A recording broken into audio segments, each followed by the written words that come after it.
Antes que te formase en el vientre te conocí, y antes que nacieses te santifiqué, te di por profeta a las naciones. No temas delante de ellos, porque contigo estoy para librarte, dice el Señor.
Y ahora necesitamos saber con quién vamos a hablar en el día de hoy. Rodrigo Pereira, graduado en Teología en la Facultad Protestante de la UEB, responsable de jóvenes en la comunidad cristiana Ebenezer en Villa de Vallecas. Desde hace 13 años, apoyo pastoral en la iglesia y es embajadores del Rey, graduado en actividades físico-deportivas.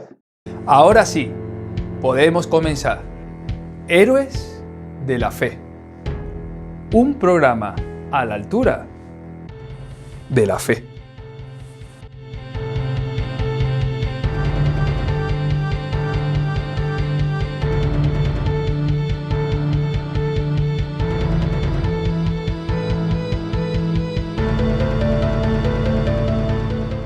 Hoy hablamos de Sifra y Fúa. Lo encontramos en el libro de Éxodo capítulo 1, versículos del 15 al 22.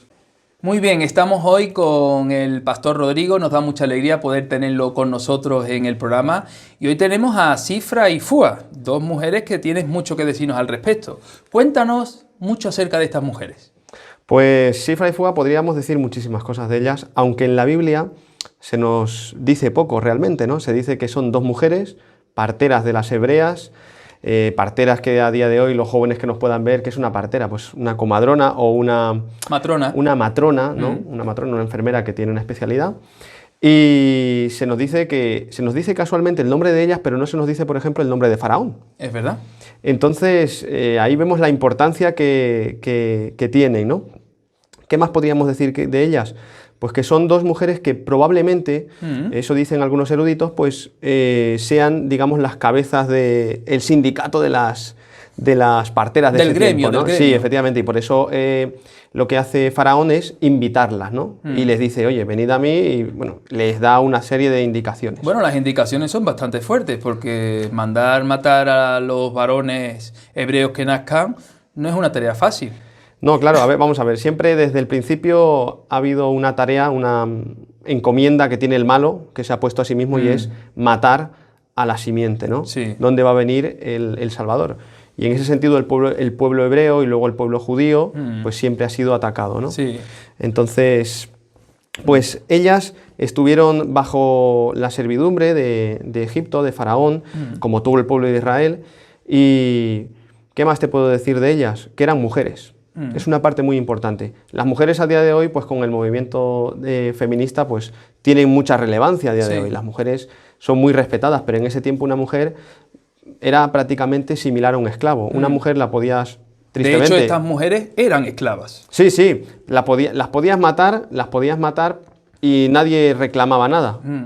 Podías matar a tu mujer, podías matar a una mujer que pasaba por allí por la calle y es que nadie te reclamaba nada, a menos que fuera alguien reconocido, obviamente, ¿no? Aunque la Biblia no habla de que Sifra y Fúa eran hebreas, concretamente, sí sabemos que el nombre de Sifra y Fúa sí viene de la etimología hebrea. ¿Qué significan estos nombres? Pues Sifra significa, si no creo mal recordar, es belleza o hermosura. Y Fua, hay varias indicaciones acerca del nombre, pero bueno, quizá puede ser muchacha, niña, jovencita, bueno, hay distintas explicaciones del nombre, ¿no? Porque puede ser que el nombre fuera un nombre puramente hebreo, pero también hay otros que dicen que puede ser que fuera un nombre egipcio, pero digamos hebraizado, por decirlo de alguna forma, ¿no? Con la etimología hebrea propia. Eso es, eso es.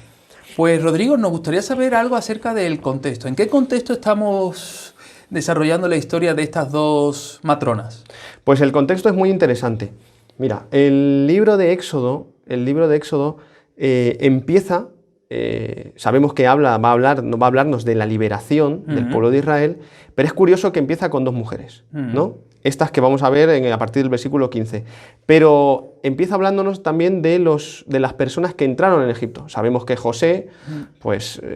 al ser vendido por sus hermanos... Claro, sí, tuvo sueños por parte del Señor, y obviamente esos sueños le llevaron a Egipto, y sus hermanos lo vendieron, y luego él rescató a sus hermanos, como Dios utiliza todas las cosas, ¿no? Y les rescató porque había hambre en la tierra. En Belén. Los rescató. Empezaron en Egipto una nueva vida, aproximadamente 70 o 75 personas, dicen algunos, ¿no? Sí. Y bueno, esas 70 personas, en aproximadamente unos 430 años, entre 300 y 430 años, se convierten en 600.000 hombres, sin contar mujeres y niños. Sí, estamos así lo hablando, dice la Biblia. Eso es. Lo dice Hebreos capítulo 12, versículo 37. Efectivamente, estamos hablando aproximadamente de 1,5 millones de personas, porque si no contamos mujeres ni contamos niños, pues estamos hablando de una cantidad considerable de personas. Claro, el faraón tiene miedo, porque tiene a un pueblo extranjero, que además el pueblo hebreo es un pueblo que es muy piña, es un pueblo que no adopta costumbres extranjeras por su forma de ser, es un pueblo muy suyo, ¿no? Entonces, el faraón lo que tiene es miedo. Tiene miedo del pueblo de Israel porque si viene un enemigo, un extraño, y quiere atacar a Egipto, probablemente al que tiene en casa, el pueblo hebreo, puede unirse al que viene. Los esclavos, para ser libres. Efectivamente. Pues entonces, ese es el contexto en el que están Sifra y Fua. Claro. Ese es el contexto dibujado. El faraón tiene miedo de un pueblo que tiene en su propia casa, que puede asociarse con uno que venga de fuera, ¿no? Sí, incluso no solamente el miedo a que los israelitas pudieran, en este caso, sublevarse o unirse a aquellos que podían ayudarle a su liberación, porque evidentemente a nadie le gusta ser esclavo, sino además podemos darnos cuenta de que Faraón también tiene miedo a perder el control de los esclavos. Es decir, él sabe que la mano de obra barata de la esclavitud hizo que las pirámides y todos los templos a sus dioses se construyeran pues rápidamente. Entonces, al ver en este caso Faraón que se estaban multiplicando y que eran más los hebreos que los propios egipcios, él dijo: si no pongo algún remedio a esto, se me va de las manos. ¿Y cuál era el remedio? Pues el remedio de matar, que es un rasgo distintivo, como tú muy bien has dicho, del maligno, que ha intentado siempre destruir a la simiente de la cual viene Jesucristo. Podemos también hablar de qué requisitos cumplían estas mujeres para ser lo que fueron. Pues yo creo que una parte importante es simplemente el hecho de ser. De ser persona. Hay un pensamiento extendido durante mucho tiempo, creo en algunos sectores del cristianismo, que hay que tener algo especial o hay que ser hijo de alguien para ser elegido por Dios. O hay que tener alguna formación especial, pero no. Tú, ya veremos más adelante, puedes ser elegido por Dios por el hecho de serlo, por el hecho de ser hijo de Dios, por el hecho de ser un ser humano. Claro. Entonces, eso creo que es importante, ¿no? Que todos los que ven este programa puedan tener en cuenta que no hace falta ser pastor o evangelista, o no hace falta tener un cargo importante en tu iglesia, sino que en tu profesión puedes ser elegido por Dios. Luego, estas mujeres, es importante que dice el propio texto, en Éxodo 1:17, que temieron a Dios. Y el principio de la sabiduría es el temor a Dios. Entonces, ellas, como hemos hablado antes, los rabinos se inclinaron a pensar que eran hebreas, algunos dicen que no, que son egipcias. En definitiva, puede darnos igual entre comillas, pero lo que sí sabemos es que Temerosas de Dios. eran temerosas de Dios, temían a Dios, al Dios de la vida. Sí, sí, sí. Fíjate, Eclesiastés capítulo 8, versículo 12 dice: aunque el pecador haga mal 100 veces y prolongue sus días, con todo yo también sé que les irá bien a los que a Dios temen, los que temen ante su presencia. Y estas mujeres, indistintamente de su procedencia, que nos inclinamos a pensar que eran hebreas, simplemente porque sus nombres así lo indican, ¿verdad? Podemos darnos cuenta de que temen a Dios. Y eso hace que luchen a favor de la vida y no se posicionen a destruir la vida de los varones que iban a nacer en esa generación. ¿Hay algún requisito más que podrías destacar? Pues yo creo que desobedecer a Faraón, traducido a nuestros días, siempre me centro en los jóvenes, que quizá el contexto del Antiguo Testamento, de la Biblia y estas cosas, ¿no? es más lejano, o las personas que no tengan una formación cristiana. Desobedecer a Faraón implicaba no seguir una norma legal que era contraria a la ética. Es decir, si una norma es legal pero es contraria a la ética, cristiana, no tengo por qué seguirla, no debo seguirla. Claro. Y eso es lo que hacen ellas, desobedecen a Faraón, que había dictado una norma, una ley, pero no era ética, no era cristiana. Iba en contra de las normas bíblicas, iba en contra de la vida. Claro. Hay muchas cosas que son legales, como la marihuana en algunos países de Europa, y que sea legal no significa que sea justo, ni mucho menos que sea agradable a los ojos de Dios. La prostitución, por ejemplo. Es decir, hay muchos temas que son legales en nuestros días y no significa por ello que sean en este caso justos. Muy bien, en Deuteronomio capítulo 10, versículos 12 y 13, en la última parte, el Señor dice, que guarden los mandamientos del Señor y sus estatutos, que yo te prescribo hoy para que tengas prosperidad. Y ese para que tengas prosperidad me llama la atención porque justamente la actitud de estas mujeres, al ver que recibieron la ley de matar a los varones hebreos que nacieran, fue desobedecida, porque sabían que delante de Dios no era agradable, pudieron recibir una recompensa. Que no creo que en ningún momento actuaron por esa recompensa, sino que actuaron más bien porque tenían temor de Dios. Pero tener temor de Dios trajo bendición sobre su vida y dice el texto sobre sus familias, porque dicen que sus familias fueron prosperadas por ello. No, efectivamente. Yo en ningún momento, cuando he leído este texto, porque lo he compartido en una ocasión hace poco con el grupo de jóvenes de mi iglesia, yo creo que ellas no pensaban en la recompensa. Ellas pensaban más, estoy absolutamente seguro, como humano que soy y humanas que eran ellas, en el miedo. Ellas yo creo que estaban centradas en el miedo de, sí, voy a obedecer a Dios, pero mi cabeza está en juego. Sí, sí. Porque voy a desobedecer a Faraón. Recordemos, volvamos un poquito al contexto. A Faraón no se presentaba una mujer o un hombre antiguamente como nos podemos presentar nosotros hoy ante el rey Felipe, por ejemplo, ¿vale? O ante un político. Pues tú te presentas en su despacho, al mismo nivel, le das la mano, o el codo en estos días. Sí. Antiguamente tú te presentabas ante una autoridad, como podía ser un rey o un faraón, agachado, mirando al suelo, y él estaba normalmente en un estrado, que había una escalinata, unas escaleras o un estrado, y estaba arriba del todo. Y además porque se consideraba en la cultura egipcia que Faraón era una divinidad. Efectivamente. Es decir, que no solamente lo consideraban el rey de Egipto, sino lo consideraban un dios. Un dios. Es algo tremendo. De hecho, cuando un faraón moría, ya sabemos que las pirámides eran su sarcófago particular donde estaban ahí y donde se enterraban vivas a sus concubinas, a sus perros y sus bienes, y todo era metido en el lugar donde moría Faraón. Es decir, que moría un faraón y prácticamente tenía que morir con él todo lo que le rodeaba, ¿verdad? Hasta que se levantara un nuevo faraón. Curioso. Sí. ¿Podríamos decir que estas mujeres tenían algún defecto o alguna limitación? Entiendo que defectos tendrían que tener porque somos seres humanos, como tú muy bien has dicho. Pero limitaciones, ya hemos mencionado algunas, pero ¿tendrían alguna para limitaciones? Destacar? Pues la limitación que sale, ¿no? A nada más obedecer a Dios es el miedo. Sí. El miedo por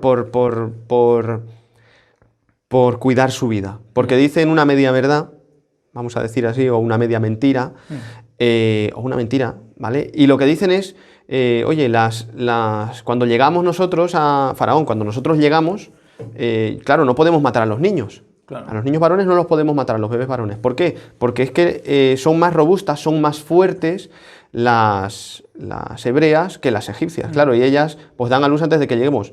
No lo dice el texto, pero quizá ni nos llaman, ¿no? Vamos a abrir ese paréntesis. Quizá ni nos llaman, le dicen a Faraón. Entonces, aquí la limitación que sale es el miedo humano. Fíjate que puedo ver incluso esto dándole la vuelta a la tortilla. Vamos a decir que no mintieron, sino dijeron la verdad.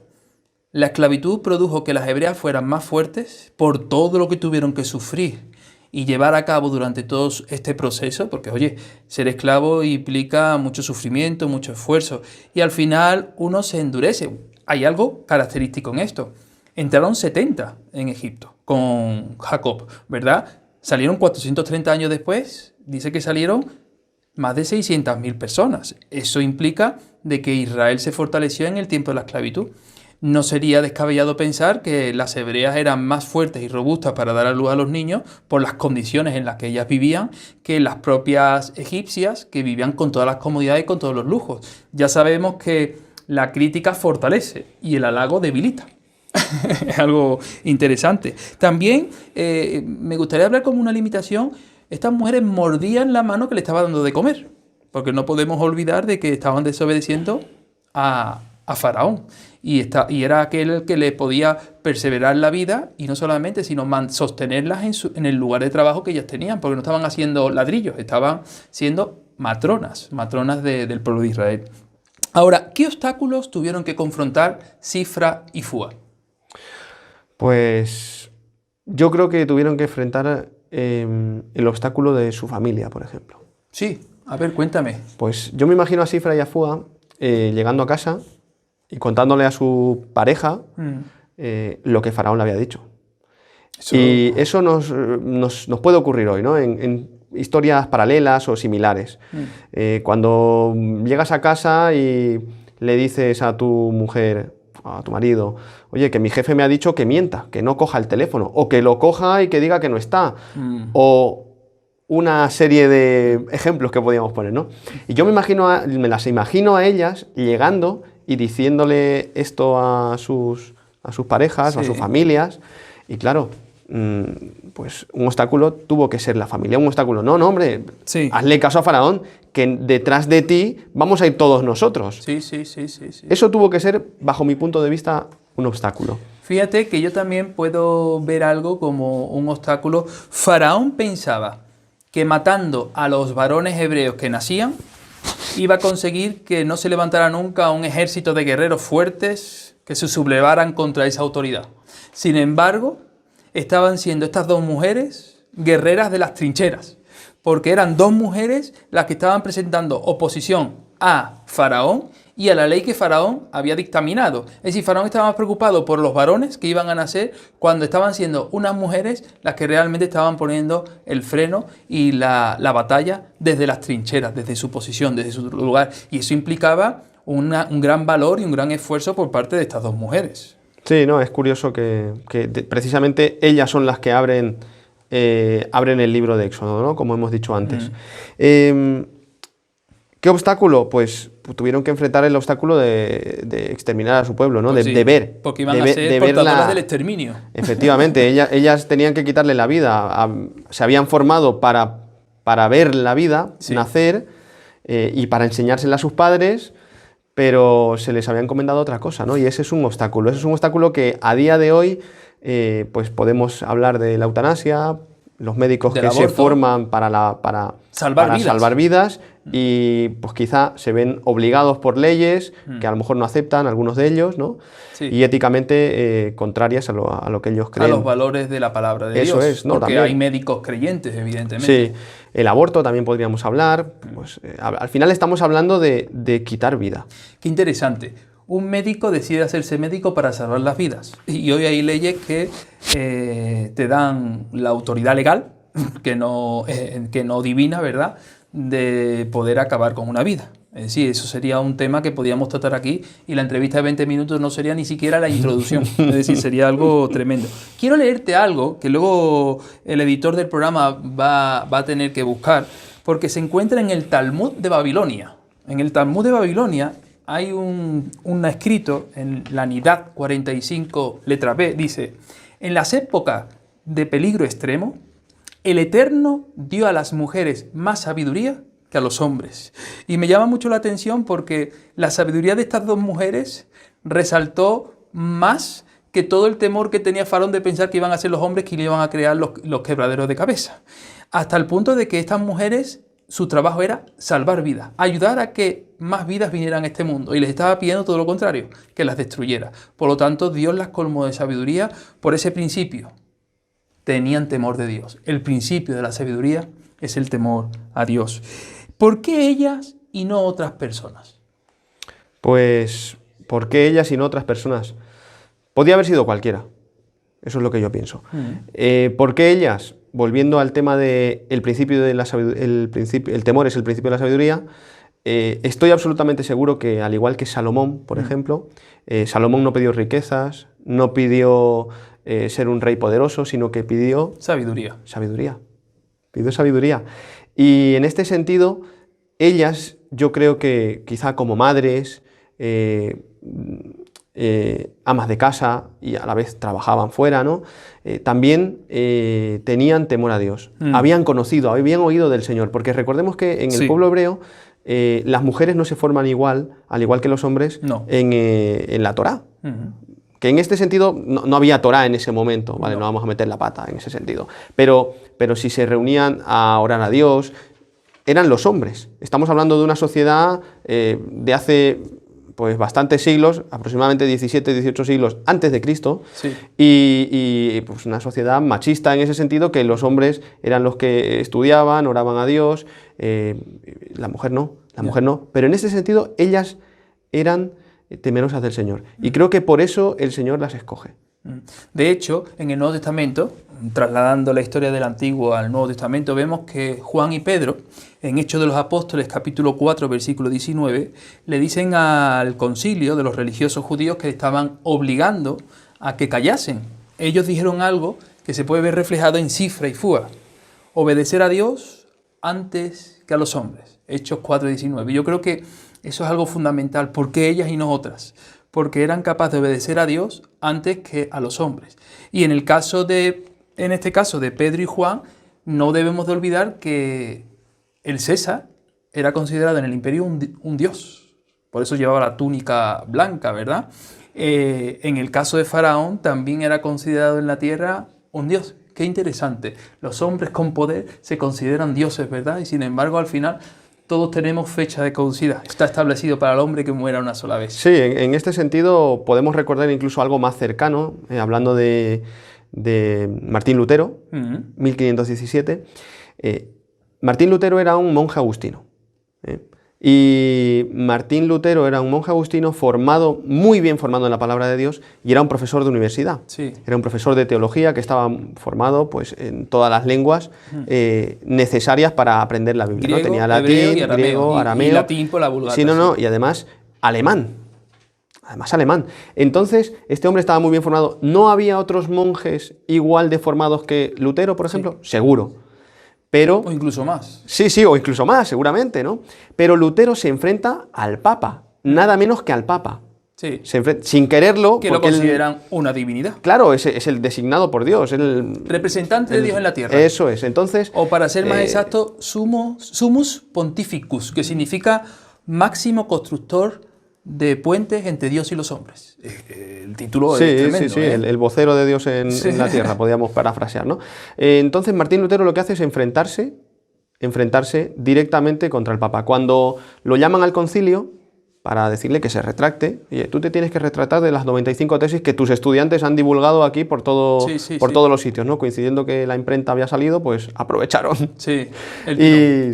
Entonces, cuando él es llamado para que se retracte, él dice: no puedo y no quiero retractarme. ¿Por qué? Porque mi ser, mi corazón, mi conciencia está cautiva de la palabra de Dios. Es decir, voy a obedecer antes a Dios que a los hombres, y voy a denunciar lo que estoy viendo. Precioso, precioso. Pues Pastor Rodrigo, muchas gracias por su tiempo. Ha sido el tiempo, la verdad, que se ha esfumado. Ha sido algo rapidísimo, pero hemos podido disfrutar mucho de este tiempo, de su sabiduría y sobre todo de su aportación a esta historia tan trepidante como las de Sifra y Fúa. Que el Señor le bendiga mucho. Besos en casa para Cristina, para Abraham e Isaac. Te falta el Jacob para llevar a la patrística completa al hogar. Sí. Y nos alegramos mucho de tenerte hoy. Esperamos contar contigo en otros programas. Muy bien, muchas gracias. ¿Estamos dispuestos a poner nuestra integridad física en peligro a consecuencia de nuestra fidelidad a Dios? Esto mismo es lo que hizo Sifra y Fúa, una mujer que significa belleza y la otra que significa juventud. Pues la belleza y la juventud fue lo que les regaló estas parteras a muchos varones hebreos, dándole la oportunidad de que nacieran y que pudieran crecer y que tuvieran el privilegio un día de ser liberados de la garra opresora de Faraón y llevados a la tierra prometida. Jocabed, la madre de Moisés, fue capaz de sacar de las aguas a Moisés para poder salvarlo y a la postre el Señor utilizarlo como libertador del pueblo de Israel. Sifra y Fúa salvaron de las aguas del Nilo a muchos varones hebreos que también junto con Moisés salieron posteriormente a la tierra prometida. Hoy necesitamos gente como estas matronas, gente esforzada, valiente, que no tenga miedo de creer y de confesar quién es su Señor, aunque eso muchas veces implique poner su integridad física en peligro. Tú y yo podemos ser gente valiente y esforzada, gente como Sifra y Fúa. Otros quieren tener fe como los héroes que volaron por los cielos sin capa. Pues entonces, hermano, aquí está la serie. Ponte a leer que tu fe el cielo arrebatar. Oración, mucho poder, let's go. Un corazón dispuesto a quien, a Dios. Pues en Cristo encuentro superación.